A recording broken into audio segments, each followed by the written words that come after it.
Welcome everybody to the first Brainfood Circle. We're very honored that we are having you here. My name is Jürgen Spitzbauer. Today I'm responsible to connect everybody. And Brainfood Circle is our new format. Maybe some people which are knowing the Square events, we have the Brainfood Talks and the Tech events. And the Brainfood Circle is now an activity to connect the middle management and upper management, but also give the technical people the chance to connect with the business. That's the reason why we are here today. So we will start, the format is pretty unique. We start with an impact talk, should be around 30 minutes. We have representatives here from the United States. The details will be presented by David, that's my colleague. Then we will form, from every participant here, we will form you into groups to particular topics, and that you can work out the questions to the particular topics. And one representative of the groups will then present the result in the plenum. And after that, we will having a panel discussion with experts from the particular topic from today, but also with CXOs, which are connected from the market, and they're giving their perspectives to the outcomes of the workshops. Okay? Last but not least, some infrastructure information. The men toilet is on the right side. The women's toilet is on the left side. The workshops will be here. One group will be here. Two groups will be in the room Ottakling, and one group will be there at the kitchen side. Yes, I wish you a pleasant evening. Great that you are here, and I will hand over to David.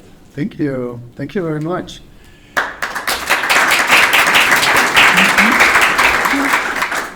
Yeah, it's a new format, and when Jürgen asked what can we talk about for the first Brainfood Circle, I was like, please, let's do agility. Let's bring the topics that we do on the daily basis, this agile transformation, and I'm very happy to introduce two speakers for the impact talk to set the evening. Basically, she has over 20 years of experience in leadership. She joined 3 years ago the Agile Alliance as executive managing director, and she made bold decisions. Under her guidance, the Agile Alliance have made a new chapter. Please welcome Teresa Foster.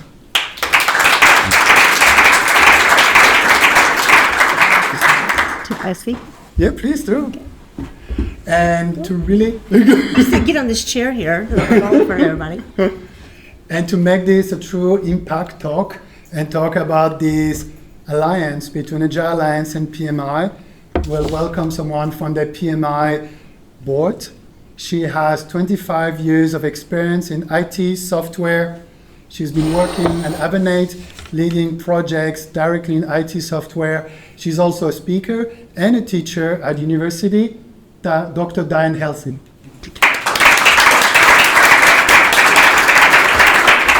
My turn. So, Okay. handing over to you. We should be 30 minutes as a discussion. Maybe let's start with the recent announcements of Agile Alliance joining PMI. It's very fresh from the 3rd of January. I'll give you the control. Perfect. If you Thank want you. to. Please. Okay, first of all, we want everyone to know that this is a casual conversation, and we hope that you have questions and thoughts. Would you agree with that with my teammate here? I agree. Perfect. So I have a question for all of you. How many of you have heard the rumor that Agile is dead? Anybody hear that rumor? Okay, then did you hear that Agile Alliance is joining PMI? Did you hear that? Yeah, that's a lot going on there. But the good news is that Agile is not dead. And that you can't believe everything, I guess, that you read on the internet or LinkedIn even. Agile is still alive and well. But yes, Agile Alliance did join the PMI family, and that's a good thing. We're excited about that. So as you know, I'm the managing director of Agile Alliance. But I want to give one disclaimer, is that my background is actually in association management. When I joined the team, that's why they hired me as an association executive.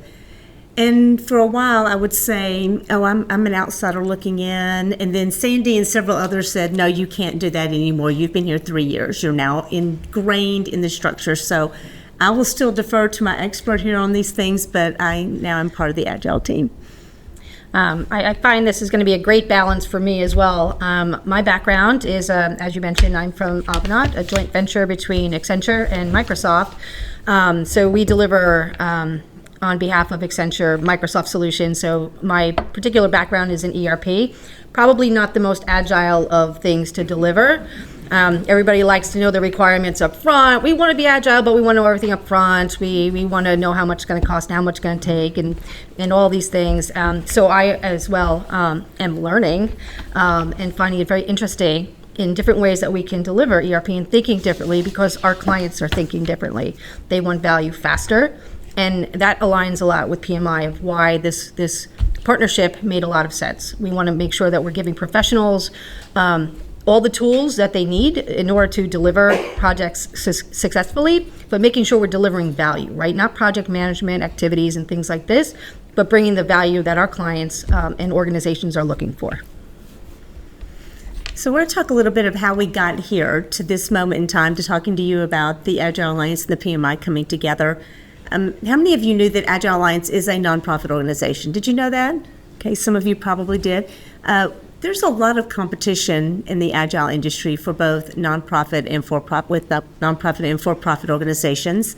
We were set up to host a conference, which we've done very successfully for many, many years, and we enjoy that. But with the space getting so crowded, it became a concern for us of how do we compete with all the groups that are bigger, maybe have a larger spread, maybe have more funding. How do we do that? How do we continue the mission of Agile Alliance? So we decided we needed to partner with another organization that could really help us continue along that route. And after a lot of searching and many months of talking and what does this look like and how is this going to work, we opted to partner with the Project Management Institute. And again, that is a good thing. But I also think that shows you that Agile is not dead. If there are that many organizations, and we all want your time, right? We all want us to join us, follow us. We're happy you as part of our group. But there's so many of those. I think that is big proof that Agile is still alive and well. And I know the members, we have a large membership, right, at Project Management Institute, and I know they are all very eager to get to the training, to get availability of learning from this group. So I know everybody's very excited. That's all I'm getting phone calls about, and how they can actually learn more and become more agile. And that's what we really hope out of this partnership. We're getting phone calls. I'm getting the same calls you are. What does it mean to me as a member? What is this? How does this look like? And we're still ironing out some of those details. When you sign an affiliation agreement, which is what we have, you say, this is how we're going to partner together, but it doesn't include all the specifics. So if you're wondering exactly what are you going to get out of this, well, we're still working through that, but we've made some progress already, and we're excited about that. But at the end of the day, what we want is to make sure you, our members, our community, have the tools that you need to be successful in your positions. I think we all struggle a little bit with everyone needing everything now, their way of working, give me more. Anybody feel like that right now? So some tools to help us manage those activities better will be helpful for us, all of us. Yeah, and I think much like not having all the requirements up front, I think this is an excellent example of maybe not knowing everything we were going to get, but knowing that there was a partnership that needed to happen and that there was going to be value for the members. We knew that on a high level, and I think now we're working through more of the details, listening to the members, finding out what people are looking for and what they want to learn about. So we're on this journey along with you. Yeah. I think one of the things we all feel is clear is that one way of working is no longer sufficient. And after these 3 years of talking to our members, do you use Agile all the time? No? Do you use this waterfall sometimes? Yes. There is no one way of working. At the end of the day, they want to provide value to the client. And just like all of us look different, act different, think different, that's what our members need to be able to make their clients happy. How do we provide that value? So that was one of the reasons this felt like a really natural partnership, is that we know we have members of PMI who are also members of Agile Alliance. We know we have members of Agile Alliance who are members of PMI. Some have worked in both agility and some have worked in project management, and they constantly using those two frameworks or those two ways of working to help their clients. Yeah, my background also is in engineering, right? So put away my day job of waterfall land of ERP. As an engineer, I think differently, and I'm just trying to bring that as well, and having this partnership available now to me, and helping my teams understand a different way of thinking about how to deliver value is going to be really helpful for me in sort of changing their mindset of having everything up front and knowing everything, and kind of learning as we go, because as you know, we are both from the US. There's a lot of stuff going on. We need to be able to adapt fairly quickly. And having a plan and then having to keep readjusting, we should just know that up front, that there's going to be change and we have to be okay with that. Well, I didn't know you were an engineer till now. Oh. So that explains a lot, right? No, it's great. Right now, we were just talking about change and the transitions that we were all making, and making sure that we are aligned and whatever that looks like. If you look at, for who are my Agilists in here? Do I have some who are I've got one, I've got a few here. Perfect. So you know that manifesto is almost 25 years old now, right? When I look at something that was published in 2001, I have a daughter who was 6 when that was happened, right? And the world has completely changed in that 24 years of time. It'll be 25 years next year. I think the biggest change, though, is that is the Agile Manifesto for software development. It's no longer just about software. Really, we're seeing it in so many other areas. It's really become a business agility issue. And I think that what everyone learned is that software can't work in a vacuum, right? You have to be able to look out and reach with your other partners in the group and learn how to work with them and bring all this together. Is that a true statement, do you think, really reaching out beyond software? I'm going to give you some stats, just that our conference is coming up in July, and I like to run the stats every week, see who's showing up, right? And I do this every year. I'm a little bit of a nerd that I like to look at this information. But if our 25 preliminary registrations, we do have our usual good number of Scrum Masters, about 37%, but we also show 23% in leadership and management. So we're having the leaders who are showing up. We also have 15% who work in project management. So that's just of that group, of those groups of who is showing up. Well, looking at industries too, and I want to look at my notes, and that 19% are in engineering and project development. Okay, that sounds right. But we also have about 19% in finance and another 19% in, where's my other area? 19 Insurance risk. Yeah. But my surprise for this year was that suddenly we have a spike in insurance and risk management. And it was like 7% last year, but right now we're there at 15% of our registrants. And I think that's interesting, and I feel like that's probably more a sign of what's going on in our world right now. Is risk management a concern for anybody here? I would think would be something. It seems like did I hear a chuckle over there? I think if everyone's concerned about risk management, but to see insurance companies and other groups coming in, and it's a diverse group too. It's across the board. And I think I was most interested, I was looking at titles of, what are the people like that are showing up? And the one title that stuck out to me is Enterprise Resilience Incident Management. I'm like, what does that even mean? That sounds like a lot. Has anyone ever heard that title in this area? I just thought it was interesting because you see the regular director of technology, director of risk. Like, okay, that's pretty interesting, but apparently it's the ability to adapt and have the tools. And I think it goes back to what we want to do is provide those tools. And some of the things that I was seeing, and again, I come from a heavy waterfall background, but I am all about becoming more agile as we deliver so that we can get the value out there and not have to wait or plan. That's going to change. But what we've seen is, believe it or not, in finance, I came across the Agile type budgeting. And I couldn't quite get this in my head of okay, we can just change the budget. That's awesome. Like that's fantastic. But that's really not what it is. It's about doing it in more iterative form.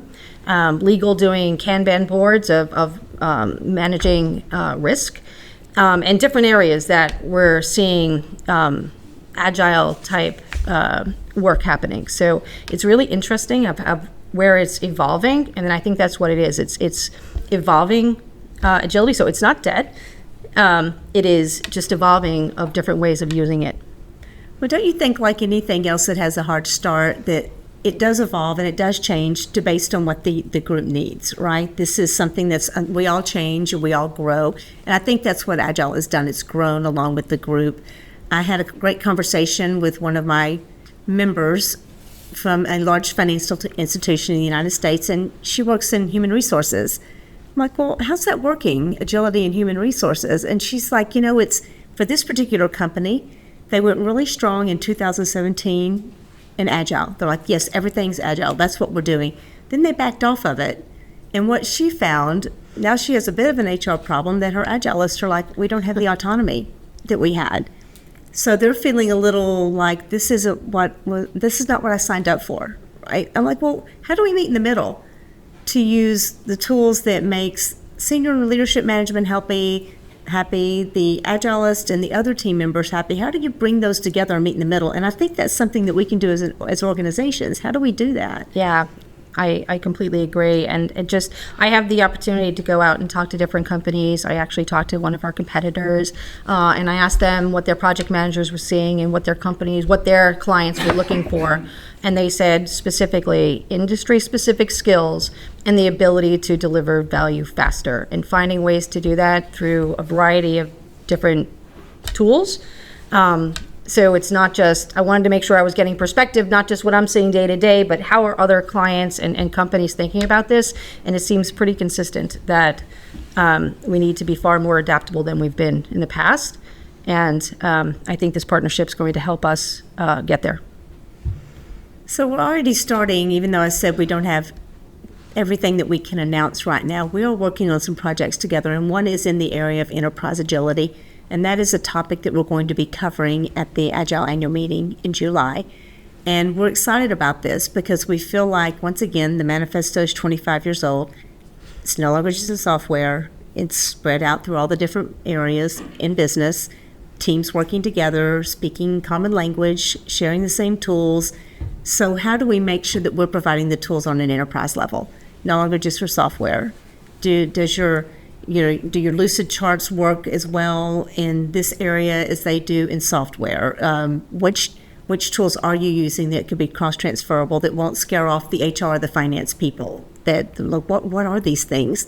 That's part of my learning is what is a Kanban board? Like, month one, someone had to tell me, well, what is a Kanban board? Or, what does this look like? And so if you're working with someone who's not in software, how do you provide those tools for them in a way that they can understand and use that? That seems to me that would be a challenge because not everyone's open to learn and change, right? And sometimes that's a little slow to that. Richard. So we are covering this at the annual conference. Another area we're covering, and this is related, is reimagining Agile. So once again, it's not dead. It just looks a little different, right? We are still here. We're still alive. It is evolving. And we're excited about this. We had a group speaking about reimagining Agile in 2024. And they did lots of great presentations on this, but we feel like it's time to take it a step further. We're putting together groups. This is, if you're attending the conference, you're more than welcome to come. You just have to sign up. It's the day after the conference. But we're going to break out in teams and present the wicked problems that our members across the world are facing. What are those problems, wicked problems? What are they? How do we solve them? What do we need to give back to our group to help them do their jobs better? And we're excited about this. It is a working session. It's not going to be one where you're listening to people talk. Just like you are tonight, you'll be breaking out in groups to do the work. And Sandy is involved in that. So Sandy is one of my board members, by the way, Sandy Mamily. So she is involved in that group. And one of the things that PMI is working on is specifically around MORE, and please don't ask me what MORE stands for because it's really long, so you can refer to the website. But it's about shifting focus, about, how projects were, right? It was always around project management success. So it was like, how many activities were you doing? Hey, I gathered all these 375 requirements.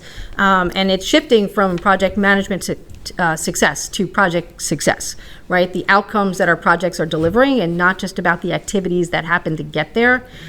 So there was a new framework. I'm trying to think of a good word for this, but it's a framework, a way of thinking it should be. It should be more of a change in mindset of how we think about projects and what we're trying to use projects for. And this framework is there to help us change the minds of people and think differently about project management, and that it's not necessarily the activities that are there or counting the widgets within. We need that somehow. We need, people are going to care how much money we're spending and things like that, but really focusing on the outcomes and then figuring out the best way to measure that. What should we be measuring better? Especially if we're doing things more agile, how do we start to measure those outcomes so that we can demonstrate and kind of elevate our profession to show the value that we're bringing? So one of the things I like to say, my association that I ran before Agile Alliance was in commercial real estate in Dallas. And if I walked into any of their offices and said, you need to implement agile ways of working, they would have said, how much will this cost me? How long will it take? And how much money will it make me, right? That is the information they want. And we all understand that. Everyone has a boss, and you have to explain how you're spending your money and why. The research that I've seen in digging around through the Agile world is that, yes, it does provide that value.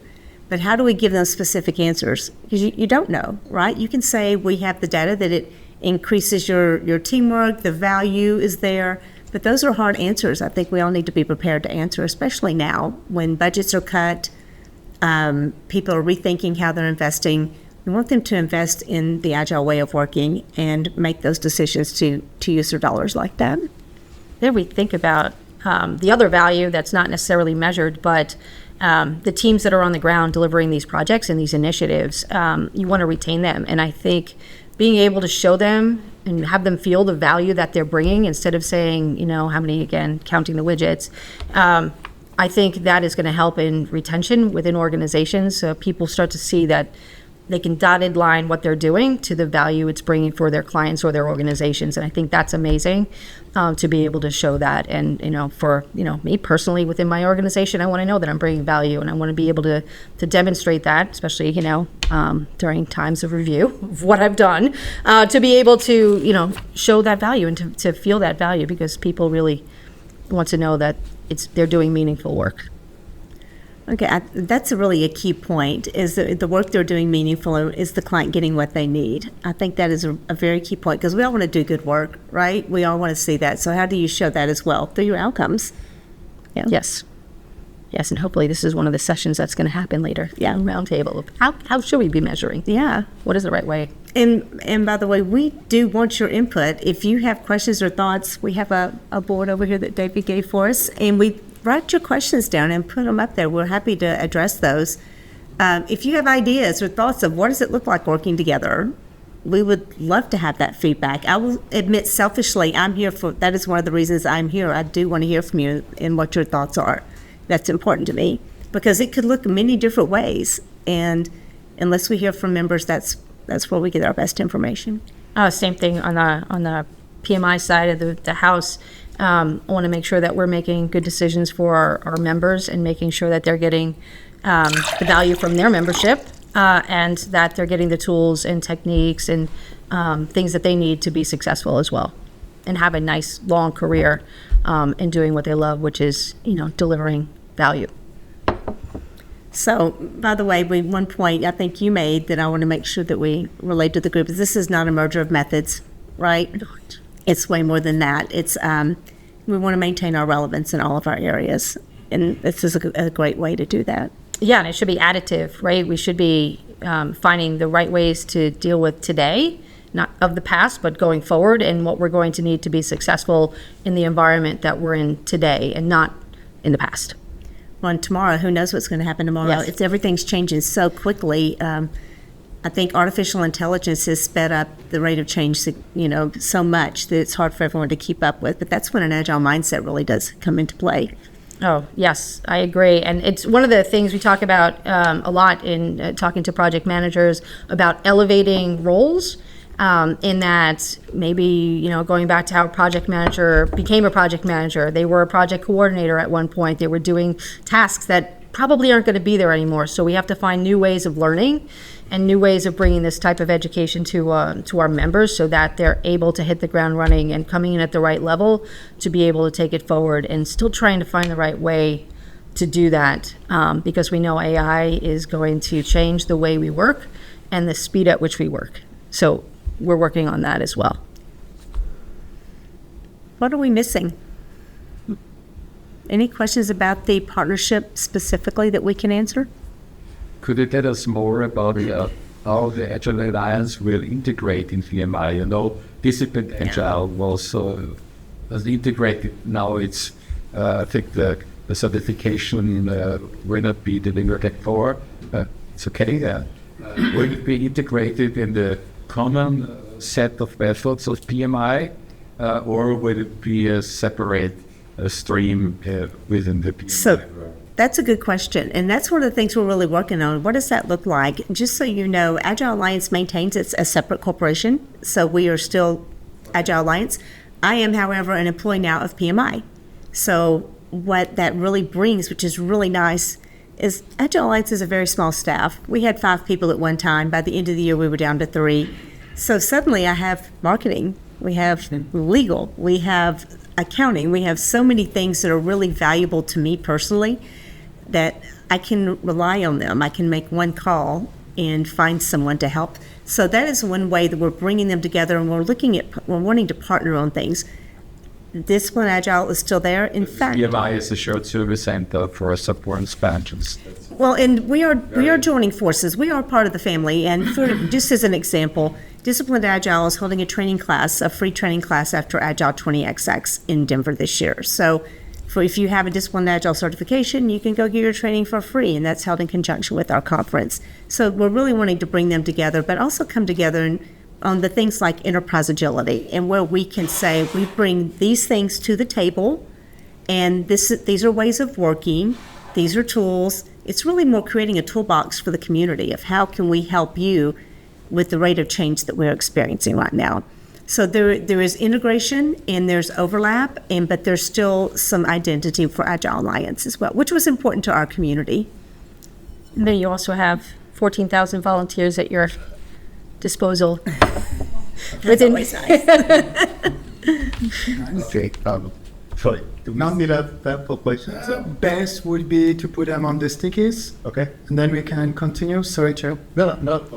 Can I take the... Oh, we didn't even do that. That's did we? completely okay. Sorry. I love the conversation. I don't want to interrupt. We're like 5 slides in. That's good. Now it was a very interactive and organic talk, so it's perfect. Maybe I will challenge you in the sense that is there something that you see from the slides that we did not address that we should? Maybe let's put it that way. That the ongoing shift from vision to action feels like this was discussed. Owen? From IT to business agility, do we want to hear a little more about this, or did we miss something? Yeah?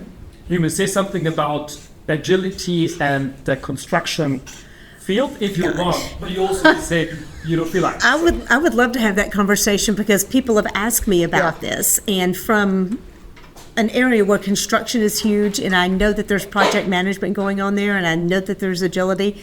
I would love to have the conversations, and I hope that that's something we can dive in. I've had some conversations with the PMI team about this. I just have to find the right people. So I would love to hear your thoughts on that as well. Cool. We have a panel discussion at the end of the evening. Teresa and Diane will be back on it, so anything that we did not address, we'll have the opportunity to address it. And again, if you have specific questions, put them on the flip chart so then we don't miss them. Why agility matters for CEOs right now? Maybe Diane, is there some examples that you have out of your pocket? yes, I will keep reiterating the faster time to value, right? CIOs are looking for their initiatives to hit the ground running, but they also need the flexibility for change to happen. Thinking back to, of course, because I came from the waterfall land, it doesn't work on its own anymore. CIOs need the ability to adapt, to be able to change, to experiment. CIOs, right? That's their job, along with the CTOs, to be able to figure out new ways of working, and having this agility at their fingertips is a great way to do that. A little bit about risk management, and be able to take things in maybe bite-sized chunks and not take something, maybe a longer plan, and take it in ways that you'll take some risk out of the equation. So these are just a few things that I think CIOs would be interested in. But you can validate that later during our panel. Cool, thanks. Last but not least, did you have any common pitfalls or costly mistakes? One example before we continue. I defer to you on that. All right. Yes, I think part of that is transparency and communication. I think this is where we tend to go a little sideways. I think you really need to communicate when we're being more agile and you're being more adaptable. You may miss the communications that go along with that, and it may take some teams sideways. So having those clear communications and finding tools and techniques to be able to clearly communicate any new changes and paths that you're taking is I think, critical. Thank you. Thank you very much. Thank you.